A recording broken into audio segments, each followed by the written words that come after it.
अलैंगिक जनन की कई सारी विधियां होती हैं, तो उन सारी ही विधियों के नाम और कौन से जीव के अंदर कौन सी विधि होती है ये आपको ध्यान में रखना होगा। यहां से आपके एग्जाम में खूब सारे प्रश्न पूछे जाते हैं। पहली विधि है द्विखंडन। द्विखंडन में एक जीव विभाजित होकर के दो नए जीव उत्पन्न करता है। ये देखा जाता है अमीबा के अंदर और लिशमेनिया के अंदर। लिशमेनिया के कारण कालाजर होता है। इसके अलावा पैरामीशियम के अंदर भी द्विखंडन होता है, यूग्लिना के अंदर भी द्विखंडन होता है। जो दूसरी विधि है वह है बहुखंडन। बहुखंडन होता है प्लाज्मोडियम में। प्लाज्मोडियम के कारण मलेरिया होता है। प्लाज्मोडियम जो जीव है इसके कारण मलेरिया होता है। बहुखंडन में एक जीव एक साथ कई सारे जीव उत्पन्न करते हैं विभाजित होकर के। तीसरी विधि है फ्रेगमेंटेशन, जिसे आप खंडन बोल सकते हो या फिर सिंपली विखंडन बोल सकते हो। इसमें एक जीव पहले परिपक्व होता है, मैच्योर होता है और स्वतः अपने आप ही कई सारे टुकड़ों में टूट जाता है और हर एक टुकड़ा एक नया जीव बनाएगा। तो इसके लिए एग्जाम्पल है स्पायरोगारा, जो कि हरा शैवाल है। जो चौथी विधि है वह है पुनर्जनन। पुनर्जनन ये होता है प्लेनेरिया और हाइड्रा में।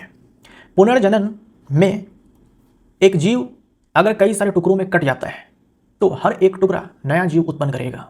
लेकिन आपको ध्यान में रखना है कि हमेशा ही पुनर्जनन जनन के समान नहीं होता है। जैसे छिपकली की पूंछ कट जाती है वापस से आ जाती है, लेकिन जो कटी हुई पूंछ होती है उससे नई छिपकली नहीं बनती है। तो यहाँ पर भी पुनर्जनन होता है लेकिन वो जनन नहीं है। प्लेनेरिया और हाइड्रा के केस में जो पुनर्जनन है वो जनन के समान है, क्योंकि प्लेनेरिया और हाइड्रा का जो बॉडी है जितने पार्ट में कट जाएगा हर एक पार्ट नया प्लेनेरिया और हाइड्रा बनाएगा। जो पांचवी विधि है वो है मुकुलन। ये होता है ईस्ट और हाइड्रा में। ईस्ट और हाइड्रा, ईस्ट एक कोशिकीय कवक है और साथ में हाइड्रा ये बहुकोशिक जीव है। तो इसमें क्या होता है कि जो जीव का शरीर होता है उसके एक हिस्से पर पहले एक उभार आता है जिसे बर्ड कहा जाता है। फिर ये मुकुल, ये जो उभार है इसी को मुकुल कहा जाता है। ये मुकुल जो है नया जीव में विकसित हो जाता है और जब वो परिपक्व हो जाता है तो अपने जनक जीव से जो है अलग हो जाता है। तो मुकुलन होता है ईस्ट और हाइड्रा के अंदर। जो अगली विधि है वो है बीजाणु समासंघ। बीजाणु समासंघ यानी कि बीजाणु को बना करके। ये होता है राइजोपस में, जो कि एक कवक है। मॉस और फर्न ये पादप का समूह है। मॉस पादप का एक समूह है, फर्न जो है पादप का एक समूह है। तो राइजोपस है, मॉस है और फर्न है। इनमें अलैंगिक प्रजनन होता है बीजाणु निर्माण के द्वारा, यानी कि बीजाणु को बना करके बीजाणु जो है एक कोशिकीय संरचना होती है। उसके बाद है कायिक प्रवर्धन। कायिक प्रवर्धन का मतलब हो गया जो कायिक भाग होते हैं पौधे के, जड़, तना, पत्ती, उनसे नए पादपों का उगना। और प्राकृतिक लिखा हुआ है यानी कि नेचुरली ये चीज होगा। तो इसके लिए एग्जाम्पल आपको ध्यान में रखना है प्राकृतिक कायिक प्रवर्धन के लिए ब्रायोफाइलम।